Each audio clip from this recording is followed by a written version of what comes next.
Hello and welcome to the KE Report. Chad and Corey here today talking with Nick Hodge, co-owner of Digest Publishing and editor of Foundational Profits and Hodge Family Office.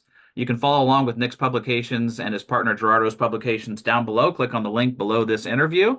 And Nick, it's always great getting you on the show to get your thoughts on the macro, on the micro, on different commodity sectors, any markets that have your attention. And we normally start off with the macroeconomic side. And one could argue that it's been a year again in 2023, and as we roll into 2024, where most market participants are obsessed with what central banks are going to do. Now, at the end of last year, we had that big pivot party where Powell had noted, and so did the dot plot, that they're going to be doing some rate cuts in 2024. It's possible that the pivot party got a little ahead of itself, and now there's a market hangover as we start the year. How are you looking at the macro setup and what central bank policy is as we move into 2024? You outlined it pretty well there, Shad, and thanks for having me on again, Corey, as well. I appreciate the opportunity to hone and share my thoughts. The last time we spoke, we were saying or I was saying that the Fed was not going to cut rates, and that had been sort of my mantra for a long time. And then the week after that, like you say, the Fed meeting happened, and there was an easing party, to use your vernacular there. And I still don't think that that's going to materialize early in 2024. You had almost 100% probability. The market was pricing in rate cuts in March, and that's quickly dissipated to closer to 50 or 60% as the market realizes a couple of things, namely that inflation is going to remain relatively high and that the Fed has now backed itself into a credibility corner, right? If it wants to get this inflation down to 2%, then it's going to have to remain hawkish. And it has cover with a relatively still strong job sector to keep rates pinned higher. And so that's how I'm viewing sort of Fed action. And to relate it to gold, I guess, is gold is seeing that as well. You had that rate cut party. Gold closed December, finally closed out a month and a year above 2,000, firm bull market. And then people get back to their desks and start eyeing the CPI number that's going to come out on the 11th, and they're saying, "Oh crap, it's going to be pinned at 3.5 or closer to 4%," and that means the Fed is not going to cut as soon as everyone thought, and lo and behold, rate sensitivity starts to trade the other way. Rate sensitivity trades like real estate and gold and obviously bonds, right? So you had bond yields come down both on the 2-year and 10-year on that easing party to continue with that language. And then they've turned around in the past couple of weeks, the 2-year and the 10-year both marching higher, right? The 2-year pricing in that the Fed can't cut as soon as everyone thought. But nonetheless, the 10-year remaining below that 2-year rate, the so-called yield curve inversion, which has been going on now for a long time, still saying that there's a slowing economic growth and recession ahead. So that's sort of the macro outlay as I see it. No rate cuts in Q1. Sticky high inflation at 3.5% and growth cooling pretty precipitously. You'll remember the revised GDP in the US for Q3 was 5.2%.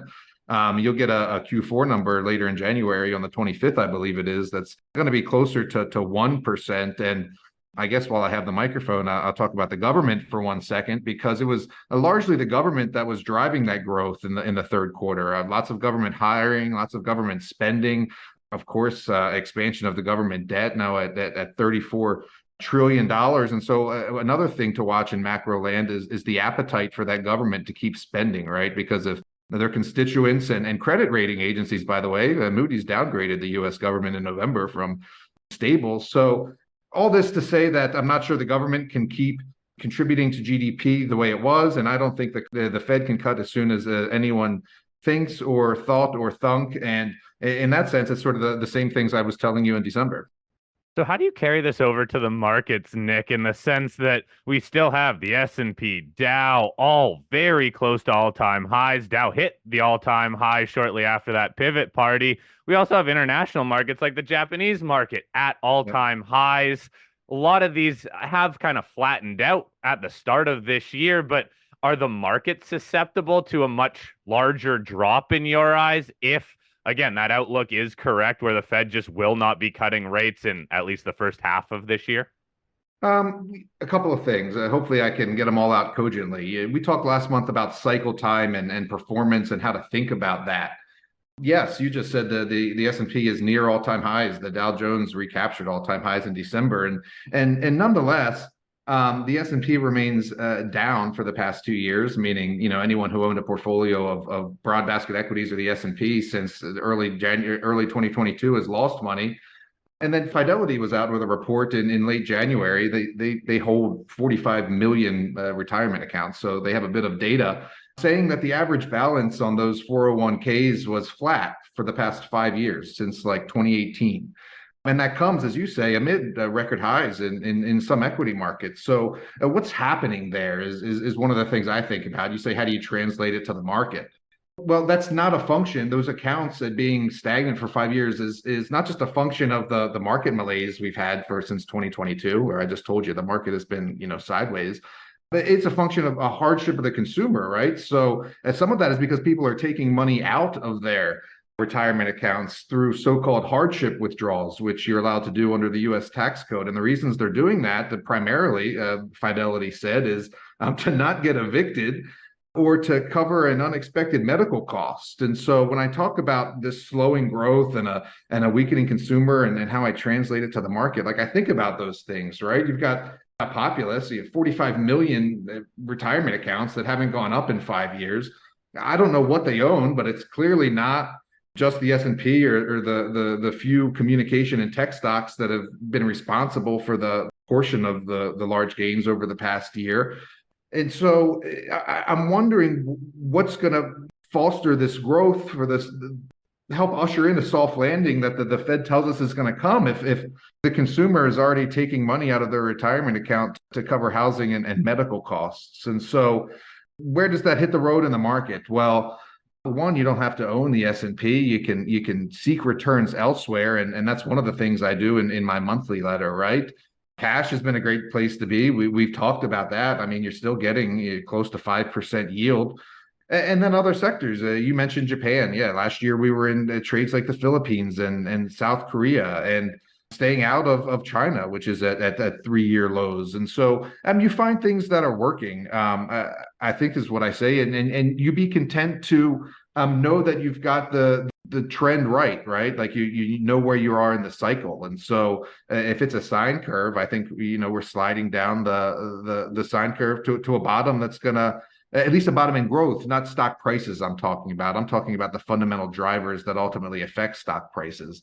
You're going to get back to economic expansion, right? GDP growth in Q3 2024. And so I'll look to start, scaling back into U.S. domiciled or U.S. based equities as we get into the second quarter. But for now, it's been, again, cash. It's been defense stocks. You look for sectors that are going up. Defense stocks have been okay for obvious reason, things like General Dynamics and Textron and Honeywell. Insurance stocks have worked, a subsector of the financial stocks. The regional banks still facing trouble, but if you look at insurance stocks like Prudential, for example, those are at 52-week highs. And then you start looking out, right? So to rate sensitivity trades, because the Fed did say it was going to cut. I don't think that happens yet. But you look at the things that are, affected by what happens when the Fed does end its hiking cycle, which I do believe is ended. I just think we stay at higher rates for longer. Well, what happens as those rates do start to come down in the late economic cycle? And those are things like getting back into a real estate, perhaps with REITs. And then utilities, which we've started to buy here in the past month. So you had a strong sell-off in utilities in October to November when we were back on the rate hiking mantra before we got to the rate cut mantra in December. And so we start pecking away, building positions for the long term and things like that. And so that was a bit of a meandering and a wandering answer, but that's how I translate some of those macro things I talk about to the market and how I think about how those macro things drive the market. Well, some great thoughts there for investors to consider, Nick. And yeah, some of those defensive sectors like utilities and REITs have bounced back nicely. Really, a lot of the markets have bounced back, but it makes sense how you're positioning for the year and that you're kind of leaning towards the second half of the year, maybe for some of the other broader equities to get another bounce. But one sector we can say has been ripping, if we switch over to the commodities field, is the uranium sector. Not only has the uranium price shot back up above $90 on the spot market, and even some of the term contracts we're seeing are at higher prices, but the uranium equities have just been ripping higher and higher. When I look at URNM, which is a great proxy for the uranium sector, it's up again today, and it's been up again the last few months. What do you make of this meteoric rise in the uranium sector? Can it keep going? Is it getting ahead of itself? How are you reading it, Nick? Yeah, I think you're in a fundamental bull market. So you got a good pullback in December, and I love watching the new people in the social media sphere that are new to the uranium game, because whenever they get super frustrated, it means we're getting ready for the next leg up in the bull cycle. And you had people bailing out in December and January, and you had a pullback in that URNM and other uranium ETFs that you mentioned, of which I'm a holder, by the way, URNM, because they pay dividends. And so there was a natural dividend sell-off in late December as they came up on their ex-dividend date, coupled with whatever, either general profit taking or just what I attributed to was consolidation, because I had subscribers, phoning and writing in as well. Why is uranium selling off or pulling back? And, I just looked at the chart, pulled it back a couple of years, and it was just a natural consolidation in a bull market. And so we deployed new capital. We bought, like more energy fuels, for example, in December as it pulled back below $7 on the U.S. exchange, knowing that we're in a fundamental bull market and using past as prologue, or the past as a blueprint, right? So we just got to 16-year highs, as you mentioned, north of $90 a pound. And every day I look at the broker price report, and it seems to be up another quarter or 50 cents, just marching steadily higher, and that's been the case really since it broke out north of $70, got to 80 quickly, got to 90 quickly, and now the chart technically on the spot I'm talking about, the U308 spot price is blue sky, right? There's no real technical resistance until triple digit uranium, and so I think we just underwent a consolidation that should have been bought, and I think you're getting ready for the next leg higher. One other point that's worth saying is, for a long time, like if you match that chart, well, URNM wasn't around, but if you use URA and put that chart up against the spot price of uranium for 5 years, you'll see that they tracked pretty darn closely until about the past 3 months or so, when uranium has started moving higher precipitously, but the stocks haven't kept pace. And so in that sense, they're kind of like the gold space, where now the uranium equities have some catching up to do, in my eyes, given that the ETFs have diverted from the underlying commodity spot price. So lots to like about uranium technically and fundamentally as well. Like, boxes keep getting checked. For a while, we were making lists of things that needed to happen for a uranium bull market, and now it's just like, they're getting checked off. I mean, Japan coming back, for example. France announced recently that they're going to extend the lives of some of their reactors, which was never priced into the bull case. And these incremental additional pounds, these additions of life, these life extensions on these power plant reactors, they augment the demand case in a very meaningful way, especially in a sector where there's already a material supply deficit that we know is going to materialize. And then announcements and support keep coming, right? Like, another thing we needed was, climate or environmentalist support. Well, check, they're now coming to Jesus. And we just had the COP meeting in December with lots of support and talk about why we need nuclear to help fight climate change or reduce carbon emissions, or, whatever narrative you want to take there. And then on the government side, you get support as well. Look, you went to bed last night and this morning you woke up and the government is giving $500 million to secure HALEU for future small power plants. And I was reading that Reuters article this morning, and they mentioned a company called TerraPower, which is Jeff Bezos's and Bill Gates backed a small modular reactor company who penned a uranium supply deal with Uranium Energy Corp, UEC, in the past couple of months here. And so, all these things are getting tied together. All these things are coming to fruition. If you look at the chart of UEC, it is at like 52-week highs. And then the good news continues to come. So lots to like in the uranium sector. As I said, you got a pullback in December. And some of these equities are at prices that are still worth initiating a position if you're new, or adding to your position if you've been around the space for a bit. So, Nick, you are right. Just look at the chart. Look at how much it has run. That is a fantastic chart for any investor in the space. Is it time to get into the smaller guys, though? Well, yes, especially on pullbacks. And I'll just give you an example because it's real life and it happened. So it's the easiest thing to talk about. I mean, I've been involved with a company called Sky Harbor for a long time. This is a sort of a land bank or a prospect generator play where they have lots of properties in the Athabasca Basin. And they vend some of them out and they explore some of them themselves. Well, this is a company that we were in around 30 cents. It ran to 60 cents last year, November, December timeframe. And then ahead of that consolidation that we were just talking about, we took profits. We sold the name. And you get people that say, don't you think that, uranium's going higher? And it's like, yeah, I think it's going higher. But I also think that there'll be opportunities to buy along the way. And lo and behold, you got that pullback in December, right, that we were just talking about. And Sky Harbor goes from 60 cents in December to 45 cents just a couple of days ago. And so you have opportunities to buy back in, and I do intend to do that. The other thing is, you have ongoing deal making in the space, right? New companies being created, and that's also part and parcel of a bull market, right? Like ISO and Consolidated just got together. There was a spin out called, Premier American Uranium that's new. Encore Energy has a deal with a company called Nuclear Fuels that's got just one single ISR deposit that Encore can back into if they choose to deposit themselves. So yes, partially on pullbacks, time to get into the small companies, but also always new work and diligence to do, right? Like now I've got to learn about this ISR deposit that Nuclear Fuels is working on, and I've got to take a look at Premier American Uranium and see if their assets are quality and what their plan is. So I was talking to my partner about this, Gerardo, and it's like, you were preparing for this bull market for so long. It's going to come, it's going to come, it's going to come. And now you have to sort of change tacks a little bit, right? Because it's here and you're probably in like the third or fourth inning of it, right? And so it changes from a game of anticipation and waiting to a game of active management and participation in the bull market. And that's sort of where I think we're at. And just one last thing on uranium and investing in general. It's never as good as it seems. It's never as bad as it seems. The truth is always somewhere in the middle. And it never has to be buy all or sell all or to the moon or to the basement, right? And I've said that to you guys a couple of times, but I'm content just to manage the market that's given me without having to know how high it's going to run or, what exactly the percent returns are going to be. I'm content to know that I got the cycle right. Again, going back to something I told you at the beginning of this talk and knowing where I am in the cycle. And I just told you where I think we are and how I'm managing it.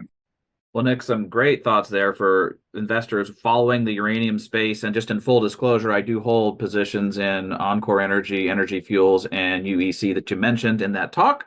So I am also bullish on uranium, but it's been quite a run. One other commodity I want to fit in, though, in this chat before we wrap things up is the copper sector, because we have seen the copper price do exactly what you said it would do, Nick. It's going to waffle, and you said it'd be closer to the 350 than the 450 range over the last year, and you were spot on with that call. And while people still remain table-pounding bullish on copper for the fundamentals that I think we can all see, a lot of the junior copper stocks just haven't really taken off and held up as well as, let's say, the copper producers. Do you anticipate 2024 being a better year for the copper junior equities, and how are you looking at copper overall?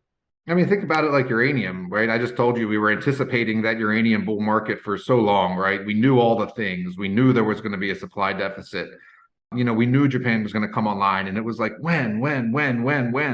That's sort of like copper right now, right? Like we know these big mines are getting old. We know about the electrification of everything and how much copper that needs. We know about Cobre Panama and the difficulty of, bringing on new mines, et cetera, et cetera, et cetera. And yeah, the Wall Street Journal ran a huge article in the first week of the year talking about how, copper was due for a super cycle. But, copper's been due for a super cycle for a long time. And again, I think we're inside of that super cycle. I think it started in 2020, and I think you're just getting a pullback inside of it. And if you haven't listened to me talk before, I think it's just like the super cycle that started in 1994. It ran hot and heavy for a couple of years and then pulled back all the way to its baseline amid the dot-com crash. Here you have a very similar analogous market, right? You had the commodities take off like a bat out of hell in 2020. CRB index starts a new super cycle, and then here you get into some slowing economic growth 3-4 years later, and that cycle takes a breather. And that's exactly what happened in 1997, 98, 99, heading into the dot-com crash. And then after 2001, the commodities just headed on a boom time all the way until 2008. So I think you're inside of a pullback in a super cycle. I, of course, know all the fundamentals and bullish case for copper and am a copper bull. I think that copper is trading with the broader economy like it typically does. And not just copper. Look, oil's down 25% since October. Corn is down 20% since July, like even on the soft side, right? And so a function of slowing economic growth. And I think you do get slowing economic growth in the first 2 quarters of the year. I think US GDP is closer to 0 or 1% for the next 3 quarters, and I'm including Q4 in that.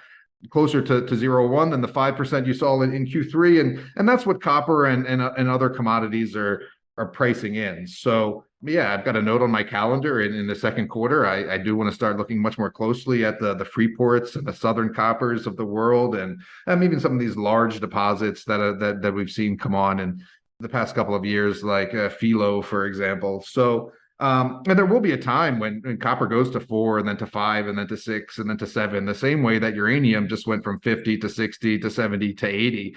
But I don't think it's until we get a resumption of economic growth organically, by the way, not driven by the government, and a tick down in both inflation and interest rates, which again, I'm not expecting until Q3 2024. So bullish on copper, but a victim of macro headwinds at the current time.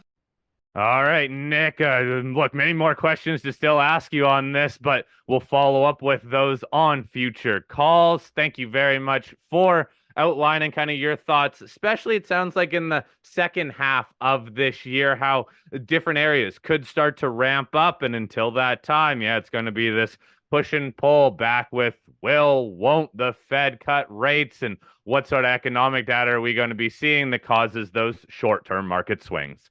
Nick, it's always great having you on the show. We'll be seeing you in Vancouver for some of the conferences coming up. I look forward to that. Thanks again for your time, Nick. Have a great rest of your week. Yes, sir. Thank you, Corey. Thanks, Shad.